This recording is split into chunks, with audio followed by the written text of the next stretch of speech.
Well,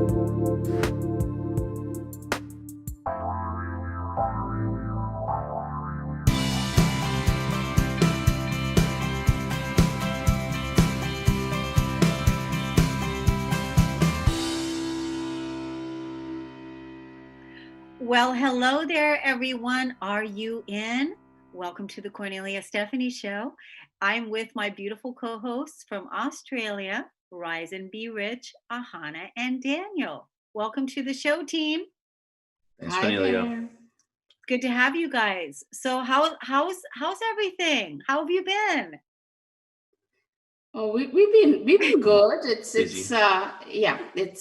winters and it's we've been busy, but it's early in the morning here. As we were just saying before, it's dark and it's slightly cold. Yeah. So what time is it there now? 7 o'clock? It's 6 actually in the morning. It's 6. Yeah. Can I tell you, you guys look so cute for 6 o'clock in the morning. I just want to give you a big hug. I just want to give you a big hug. I think it's wonderful that, technology wise, that we can do it, and that you're also so dedicated and committed to helping people, achieve the success in their business. I know prior to coming on today, we were talking about this topic today, which I want to tell everybody about here in just a minute, but how you were feeling like what is the correct topic, because there's so much change, right? And what were you feeling around all of that right now? Well, one of the things is that we wanted to actually focus on coaches today, but we are, across the board, there are coaches, we are going up to therapists and service providers. Yep. And so there are people who are doing very well. They're actually booked through and they are wondering, well, how do I, so now I'm all booked, but what do I do later in the future? Or will this remain or will this stay? And then there's so many others who basically they have lost about 70-80% of their business, so they've actually lost clients. So it's a different story. So it's a very interesting space to be in, and I think that's why we wanted to focus on coaches today, and maybe we'll focus on another group next conversation.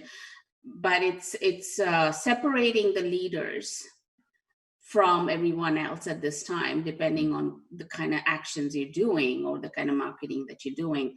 And that's really what we want to talk about. Yeah.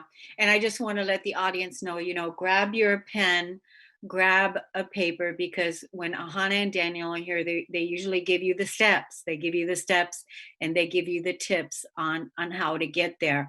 And the great thing that I love about these guys is because they're always very timely with what's going on with the market. These are the notes that Ahana and Daniel prepared for today. And they are asking, is your coaching business changing with the changing times? Are you finding it harder to pivot and paying clients consistently to your business? Are you finding it difficult to retain clients? Coaching is a big business. According to ICF, International Coaching Federation, there are certified coaches in 138 countries. Their membership grew from 20,000 members in 2013 to 34,000 in 2018, and it just keeps growing. In a market research blog, a 2018 article said that the U.S. personal coaching industry topped 1 billion. The coaching industry is growing at an extraordinary rate. However, for many coaches, the shift into virtual coaching and the challenges it brings in digital marketing are preventing them in creating a thriving business. Then we have COVID and the changes that the market needs. Coaching businesses have to pivot. Ahana and Daniel are conducting surveys with coaches from around the world on their marketing needs. Some of the results have started to come in, and based on what they're hearing in today's interview is going to be like a mini workshop where we're going to take you through the 7 things that you will need in order to manage and scale your lead generation, client attraction, client retention, and get traffic and start mastering coaching business and marketing secrets. So in this segment, what we're going to do is we're going to start covering what's the starting point right now for the coaches and what are some of the top challenges that the coaches are facing at this time. What are the 7 steps that we're going to cover today? So Daniel, please share with us what are some of the changes and trends that you see in the coaching business, and that these are advantages or posing challenges to the coaches around the world. Remote coaching made sense even before COVID-19. And now it's a necessity. We don't have a choice. So with COVID, actually there is more need of coaches and counselors, now than there ever was. And that's why we started doing this survey. Now, there seems to be challenges in finding leads and traffic or converting those leads into clients. Yeah, that's what we've found so far with doing the survey. But coaching is a booming industry, as you sort of said earlier. In the US, we're looking at a bit of data on that. And the market size of the business coaching industry, for example, is 13.4 billion in 2020. I believe that was the stats when I was looking at it somewhere. And it's the second fastest growing industry next to IT. Now, here are some reasons for it. There's a lot of job displacement because of technology. That's something which is always going to happen. The human connection is becoming less and less, especially now through COVID. Things are becoming more aware for people when they see that. The social distancing. The social distancing, having to work through the challenges, people working from home, all these other things that are happening. Now, when this happens, relationships will suffer at a certain level. This could be personal, career, business, and there is more problems that need to be solved as they become aware of them. So coaching is always going to be very much needed. The challenge is now, how do we use these growing trends at this time? And how do we use marketing to be visible and use that chosen coaching partner for people in the business? So let's talk about growing trends first. I think that's important. Technology has shown us a big positive in the last few months. As you're just saying that, you're over there in America, we're here in Australia. We've always managed to do our calls. We've embraced technology for years. Virtual meetings and coaching have become the new normal. So many businesses now are doing their virtual meeting. So many coaches aren't doing that physical interaction anymore. They're doing it online. Just because these restrictions, only meeting people in person, are in place, it doesn't mean you can't network and your business has to stop during these times. For years, Ahana and I have been taking coaching clients online and not limiting ourselves to physical sessions. When we moved from Singapore to Australia at the start of 2016, we've done all our coaching sessions in groups on Zoom, and it's been a much more effective use of our time. We haven't actually had to do any physical coaching sessions or anything. Our summits have become virtual. Everything has become virtual. So in March and April this year, digital education and courses were hitting higher revenues than ever before. And I remember we were talking about that in one of our earlier shows. And it really clearly shows that people are hungrier than ever to really just take the help of coaching and consultants, and they want to break through and move forward. But also it shows there is still money in the market. Even if you have to micro niche and go after a certain target audience, there is people that are still willing to invest at the moment. That's why we wanted to do this quick little webinar workshop today about, how to position yourself and really just use this time as a coach or a business to make sure that you're just getting out there, using the right strategies to attract the right clients towards yourself. So the one question I have, I had a thought before a while back, and that was, I was wondering if the market was already drenched in the US on coaching and healing and all of these things. I had that thought. I wonder if, because there's so many coaches out there, but what you're saying is that that's not the case. That is not the case. No, if the stats have shown there's more and more people that are actively looking for it, or it's showing that people need to, I'll use the term micro niche, because they need to make sure they show what they're doing differently from other people to make sure that when you're using certain keywords or when you're using certain search parameters, you're going to be able to define yourself from what the other people do.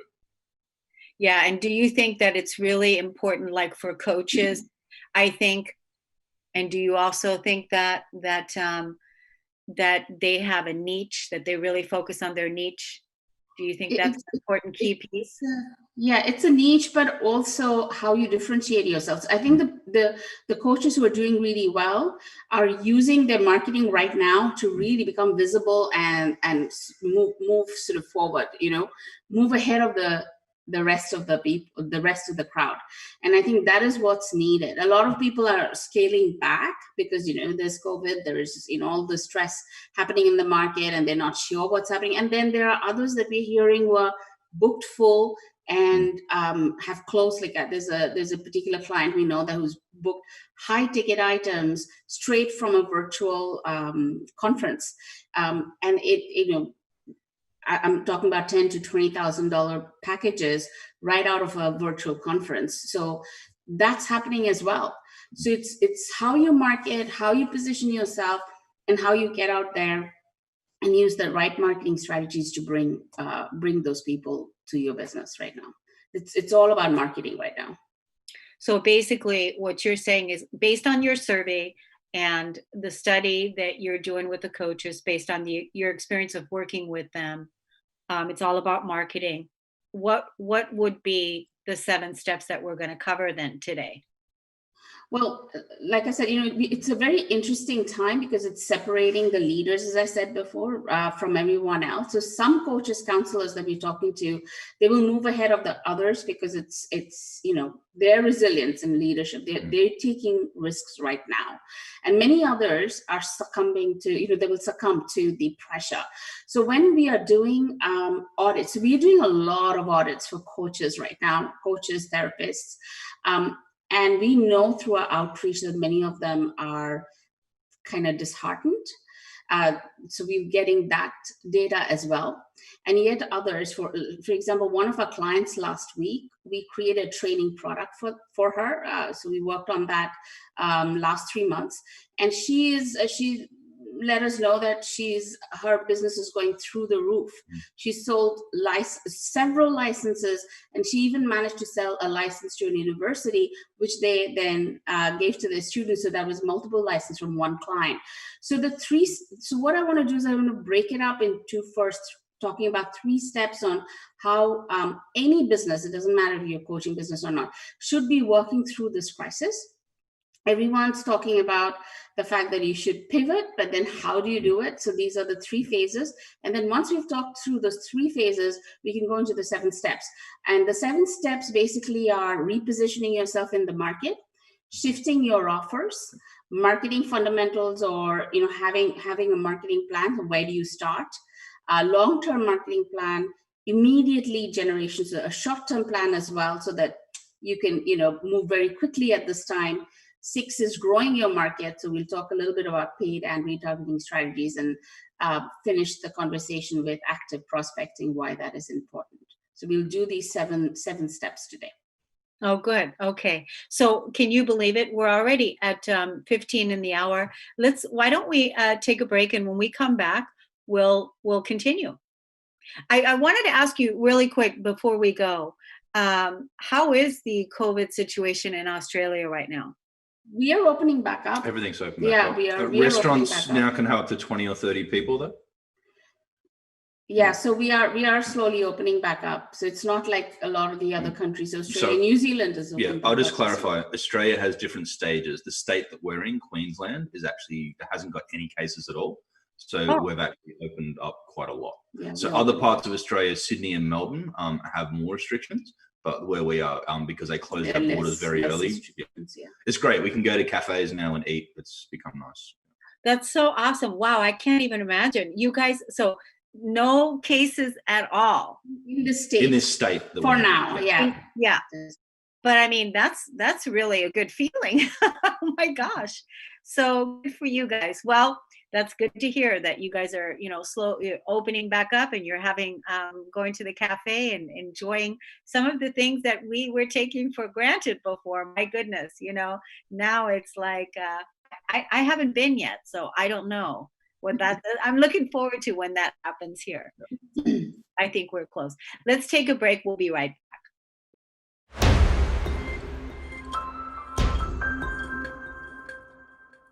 Welcome back, everyone. Before we went to break, we were talking about, how to market yourself, how to reposition yourself, how to relaunch your coaching business and your offers. That's what we're going to talk about in this segment here. Post-pandemic, the noise on social media has increased. The market has changed. Customer behaviors have changed. So many things have changed. The fastest way to jumpstart your business is to know exactly what your audience wants and give them something that will benefit them at this time. Now we're going to look at how to pivot your offers for the market right now. Ahana, how do you set realistic goals at this time? And what are the 3 phases that a coaching business must go through? And what should they be doing first?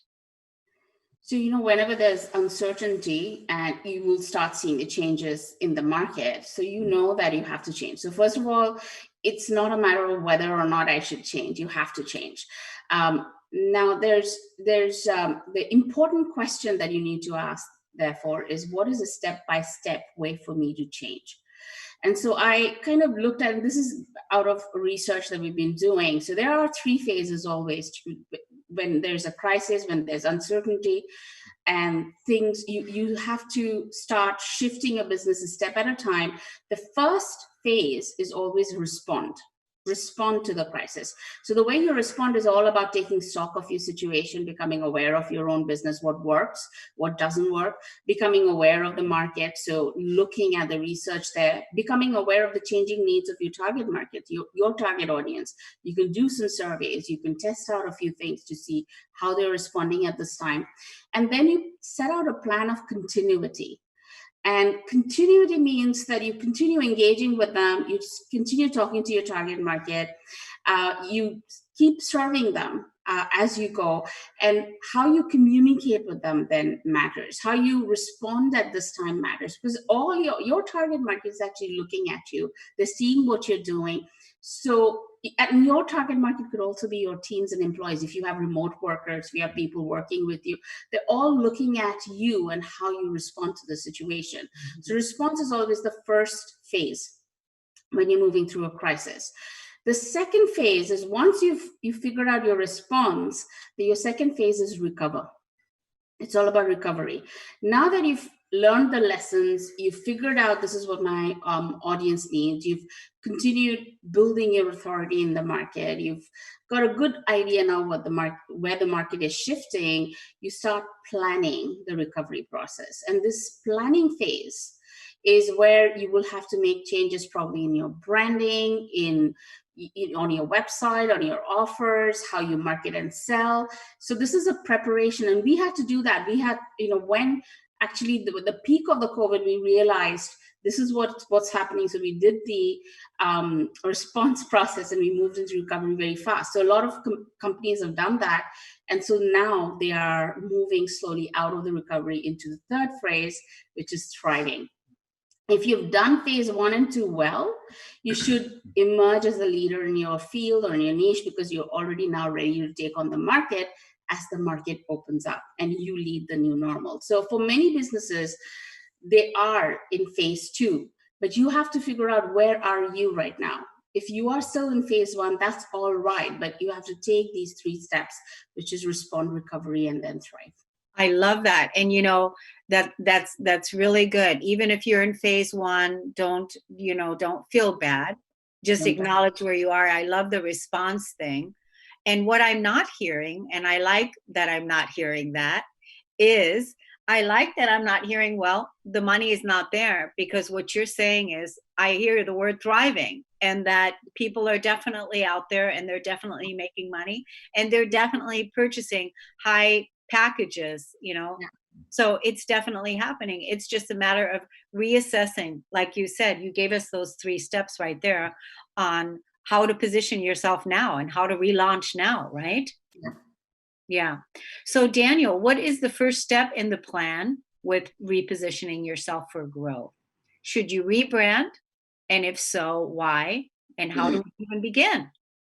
Okay, so let's first address if you need to rebrand or not. So branding is about positioning your business in the market in the right way, so your target audience can connect with you. They need to be clear about who you are, what you offer, and to answer the biggest concerns that they really have. Now, content, copy, etc. These are the things that you always need so people can follow you. Join your list and engage to you. That's something which is branding fundamentals. Now, when someone searches for you, they can search on Google or they can search on social. So your website, your social pages, your landing pages, they all have to be optimized for branding. That's a big word there, optimization. So many businesses are transitioning into the new normal for the marketplace. Like we're hearing that word all the time now. So new needs they do need to be met for this new target audience. So rebranding or repositioning is important. Right now. So, you need to change what your offers are. So rebranding is very important as well. And I think that's what a lot of people need to do. Like, there's so many people that have I'll say the fundamentals, they have all the structure there, but what they need to do is they need to rebrand for their certain offers, because you are going to be doing out new things and attracting people through. So where do you start? That's the obvious one. The first place you need to look at is where you are right now. What parts of your branding do you need to change? What marketing strategies do you need to change, or what new ones do you need to implement? And what sort of content and copy do you need to do? Do you need to, in order to make sure that rewrite? Yeah. So that's why we're bringing out these audits at the moment. Yeah. So we can take you through a bit of what we found on the website. So your content can be found where people can search for you. Now, optimization strategies are there. So you have to ask yourself, what is the right keyword-rich content for SEO? Is your social media profiles optimized? And if so, if not, what what would be the right way to do that? Yeah. And I think more important, front-end lead generation funnels. That's the most important part. Like, there's so many people that are going to still be going to websites. So if you are getting that traffic there in the first place, you just need to make sure you're converting it. And of course, your upsells and offers. So it all starts with an audit, and that's a process to get the front end of your website and the strategy that flow from the traffics to the leads to the sale. Yeah. So that's the first step. You have to do the audit first before you can. You need to know where you are, and how you need to restructure before you start doing a rebranding process. Are you doing audits for people? We are. Yeah, so you can get in touch with us and download the PDF that we are sharing today. We'll do that in the show. And you can stay with us because soon we're going to be launching a course with a do-it-yourself audit, so you can check it out for yourself. Yeah. And then you can just send it back to some of the experts, and they can take a look for you and give you some feedback. Awesome. Ahana, what should we be doing with our offers, and how should we be changing them? Yeah, I mean, this is a really interesting question. We're getting this a lot. Mm-hmm. A lot of people are changing their offers. So what I wanted to do is let's look at some steps. So I wanted to give you 5 steps, so people can take notes on this. So step one of changing your offer is you have to do the market research. What is the burning need that you can solve in the market today? When you ask this question, you might find that you actually have certain things already in your portfolio that could be helpful for potential clients. And then there's certain, gaps. So you need to figure out what are the gaps that you need to fill, and what are some of the things you already have. But this is an important question. What is the burning need that you need to solve for your audience today? So that's step one. So step one is to find out what the audience needs. And then you start pulling out these resources and move to step 2, which is putting your packages together. So there are some things that you already have, and then there are these gaps which you need to write out, you need to find the resources for, but it's all about how you package it all together and then price it in a way that will give high value to potential clients, but make it easy for them, sort of like no-brainer to buy those packages. So at this stage, you can test out your offers. We do a little bit of beta testing. You can survey a small group with your offers and see if these offers, how they sound to them. And then you can finalize those packages. And third step is about communicating the value of those packages. So you do that through your sales copy, your marketing copy, your content marketing, and then slowly you're moving through that process so that the audience understands what these packages are and what it can do for them, how their problem can be solved now, and how fast it can be solved, so they'll start talking to you. Step 4 is about driving traffic to these sales pages and offers.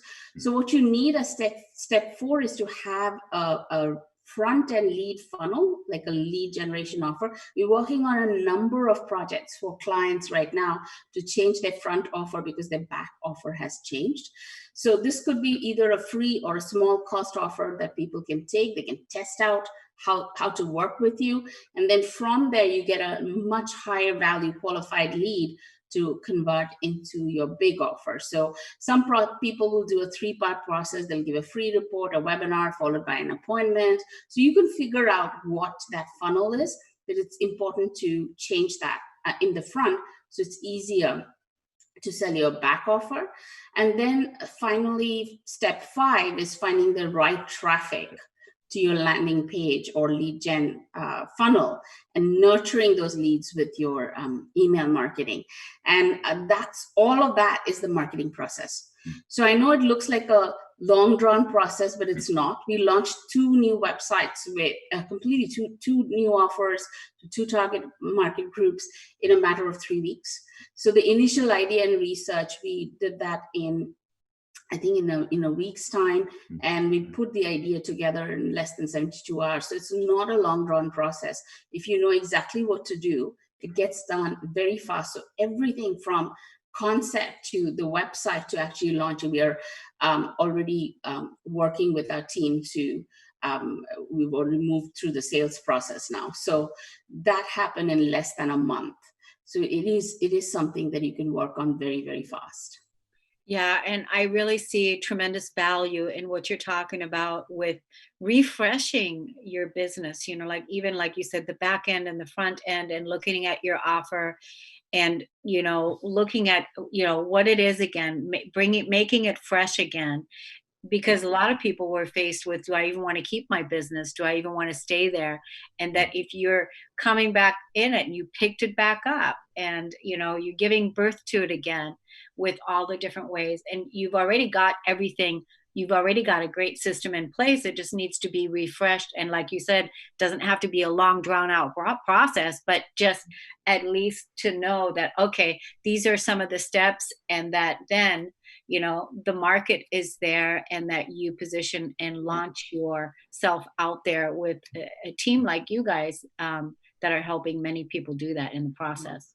It needs to be optimized and rebranded. That's the important part. And if you are in that stage where you're wondering whether or not is this the right time, is this, what should I be doing, should I take a break, and please reach out, through our link there. If you download that PDF, there is actually an audit. Reach out through that link, because right now you can, if you shift with the market needs right now, you're actually going to make a lot more money than you ever did, because there's a burn. People are taking that on right now because they need to shift as well. So reach out to us, because that's really important for you to shift your offers and relaunch into the market, and then go fast at this time. I think it's really important. We're just going to skip this break right here and just keep going. I think it's really important that people, define and say and choose and make the decision, like, I want my business to succeed. I want this to go. Make that phone call. Give that, reach out to you guys, not the phone call, because they're not going to call you in Australia, but get on the digital, get on Zoom, get on the line with you guys, and make the decision to set up your business for success now, right? For success now, because, and make it and refresh it. Because this is the time period. This is the time, obviously, with all the research that you guys did, the market is there. And there is, people are hungry for it. Like you said, Daniel. It's surprising. Some people are at the moment completely overbooked. Like there's some that actually, can't even keep up with the demand, depending on the industry they're in. And there's other ones that, they have all the fundamentals there. Like they have the website, they have the offers, they have everything. And all it might take is just a few little tweaks. And once things are optimized and you change your front end offer to reflect your new back end offers, their business is going to be booming again. It's interesting because right before this show, I was on with, I had another show, and the guest I had on, Peter Hansen, he said, I only have room for one. I only have room for one person right now. So it was like, this guy's busy. He's really busy. He only has room for one. I possibly have room for one, he says, so it's very interesting to see, how people are different people are doing different things. So it's neat. Now you're going to talk to us about marketing secrets in this segment here.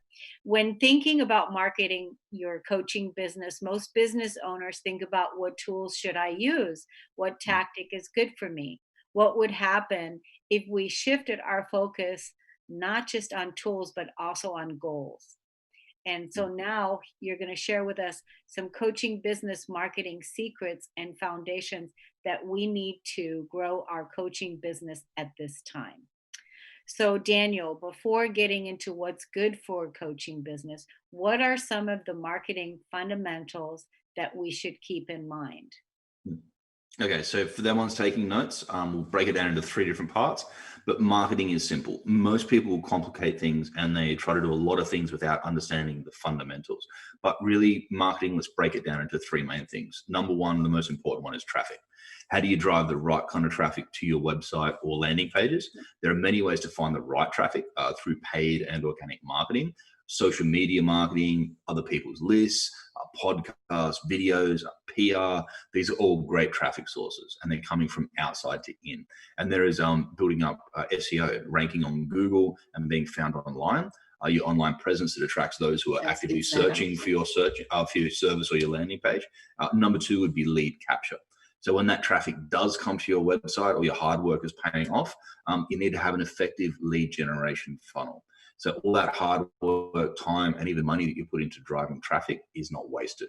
So even if somebody finds you organically and visits your site, and if they leave the site with at least getting onto your mailing list or learning more about what you do, most probably you're not going to see that person again. You've missed the chance. And many businesses have weak lead capture funnels, so front end of their business, or their funnel is positioned wrong and they don't have what's called content upgrades, then little things that will help in lead capture.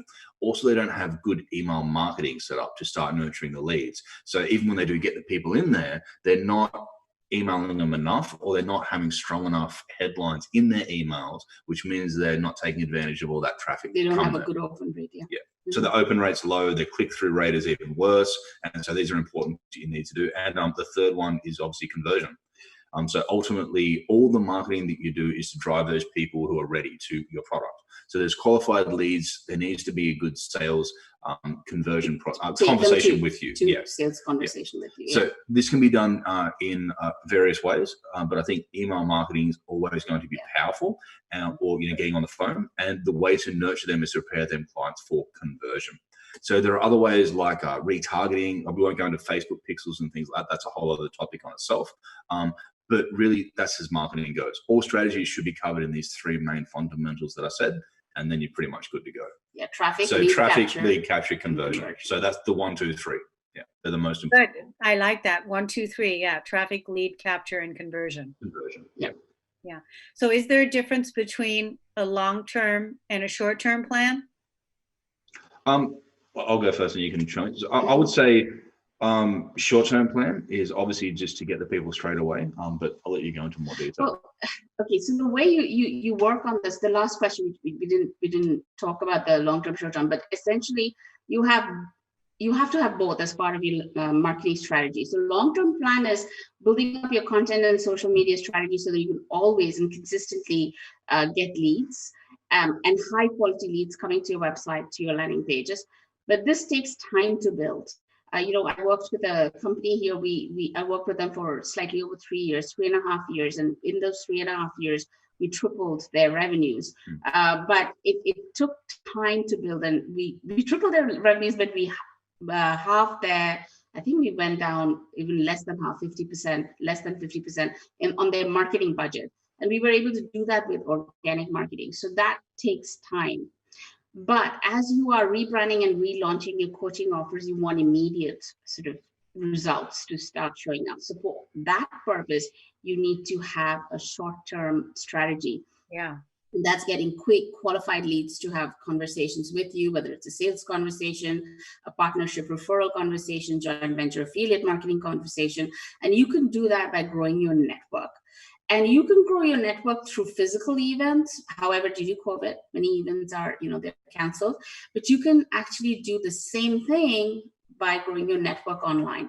Ultimately, you have to remember that referral marketing or word of mouth marketing is actually very powerful, because when the leads are coming to you, they're already recommended. You are already recommended to them. So growing that network online and offline is critical. So we do a process called social selling, and we constantly add people to our list all the time, new partnership opportunities. We do that on every day. So we have one of our team members actually just dedicated to doing social selling every single day. And that always keeps our list growing and our opportunities growing.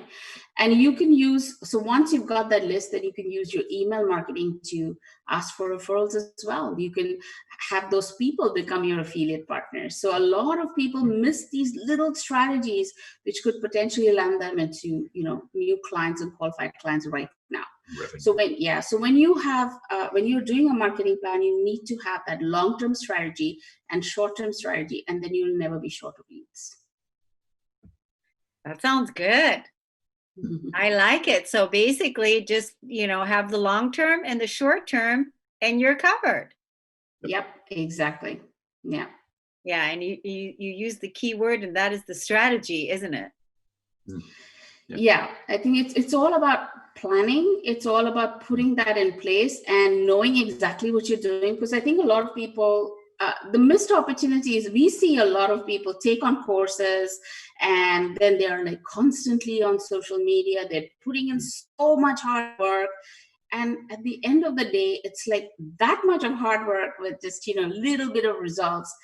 That's not what you're looking for. I mean, we don't post all the time. We don't, we are not working like crazy hours, but it is how you plan it, how you automate the process, and how you approach the market. It makes all the difference. Implementation in the right areas. Like, don't waste your energy on areas that aren't going to be revenue generating, lead generation. You just need to make sure that you're very strategic about where you spend your time. Yeah. Strategy.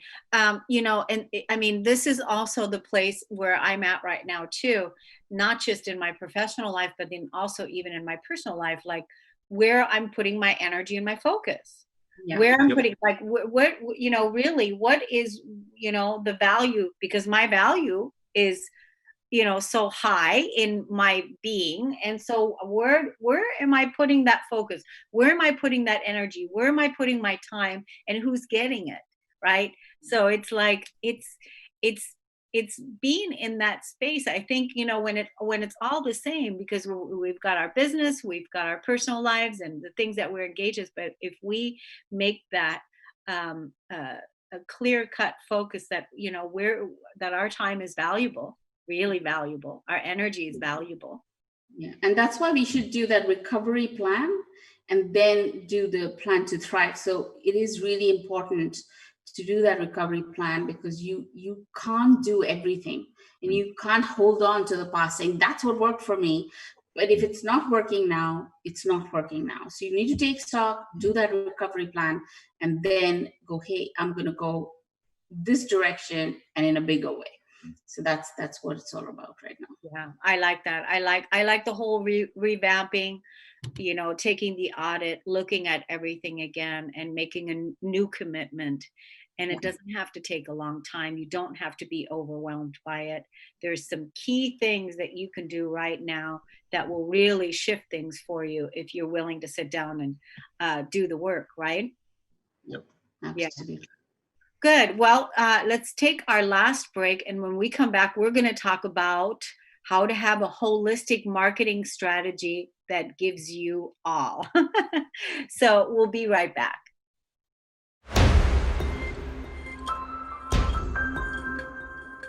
Welcome back. Before we go into why should you plan long-term marketing and how do we do it, let's tell everybody how they can get the PDF that you all have been talking about, how to access that.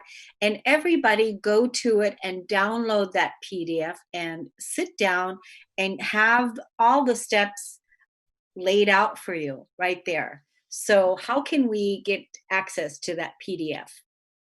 So just type in ahanalara.com /activate your leads. Now there's no spaces. Activate your leads is just all one word. So just make sure that you do that. There is a PDF there. There is a link to the audit and all the information that we've been talking about today. Yeah. This will sort of expand on that. So there's a link to the audit in the PDF itself, PDF, and also there should be one on the thank you page. So remember that when you're doing this audit, we're going to ask you a few questions, but we do a pretty thorough, in-depth audit, so you will know your next steps.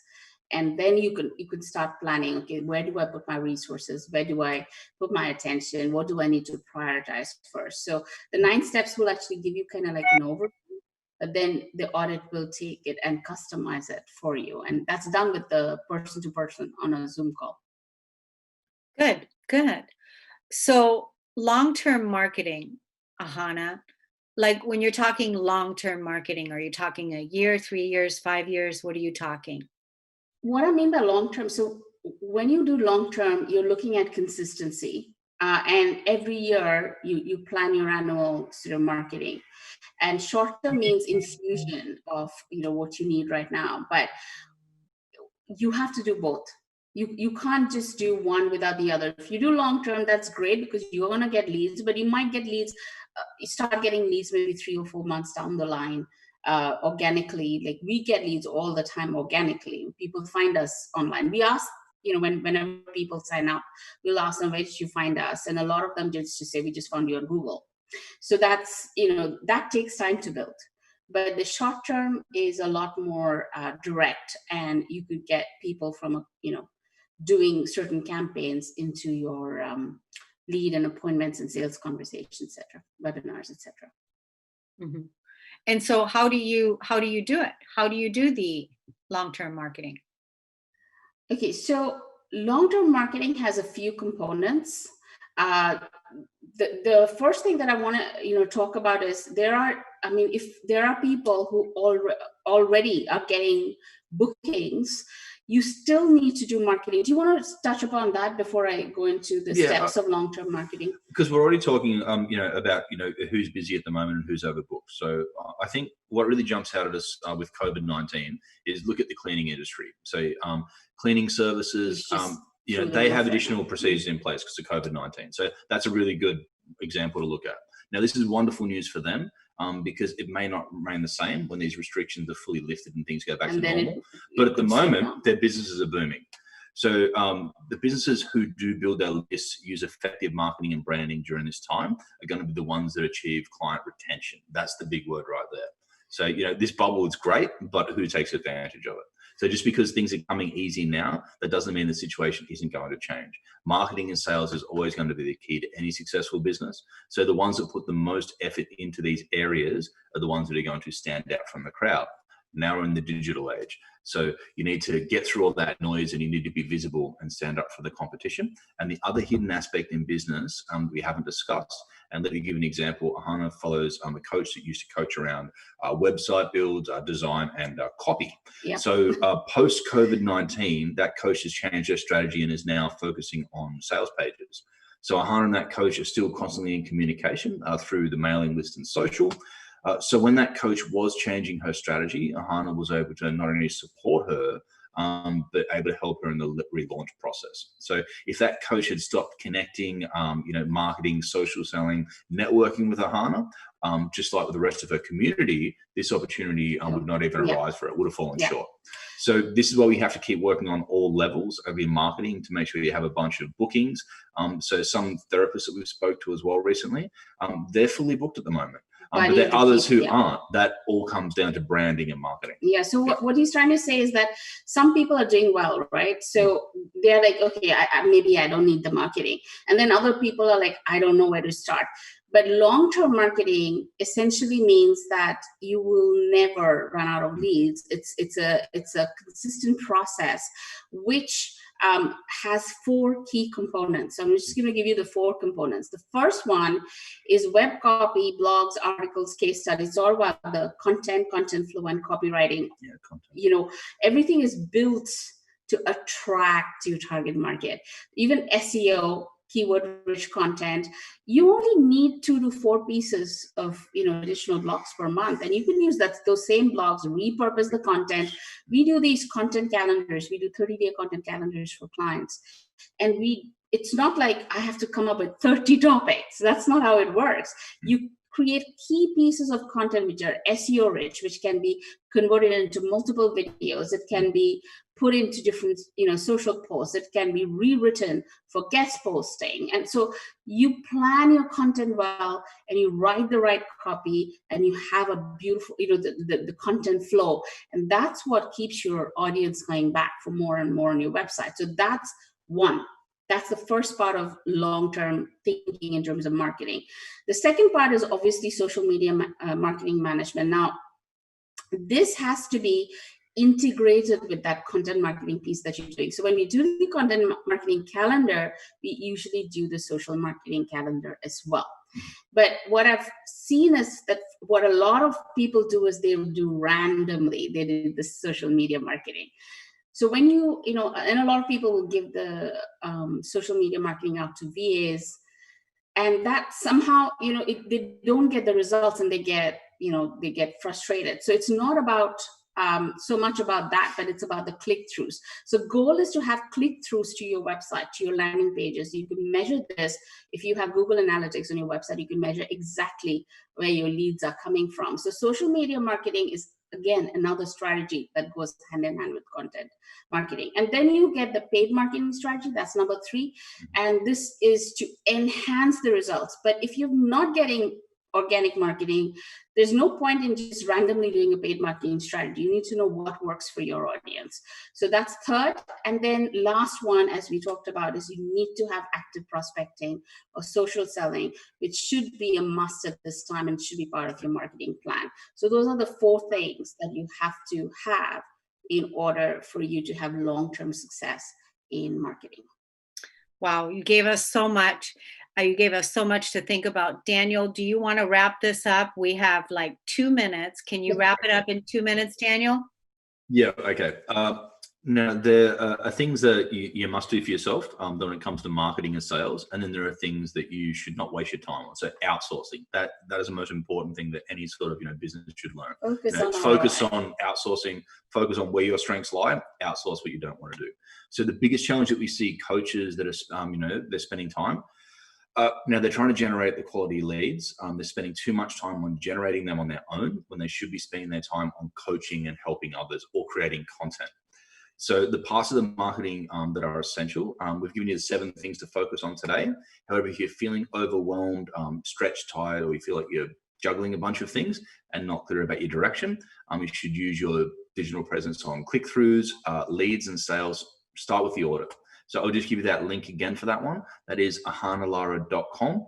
Activate your leads. /activate your leads, sorry.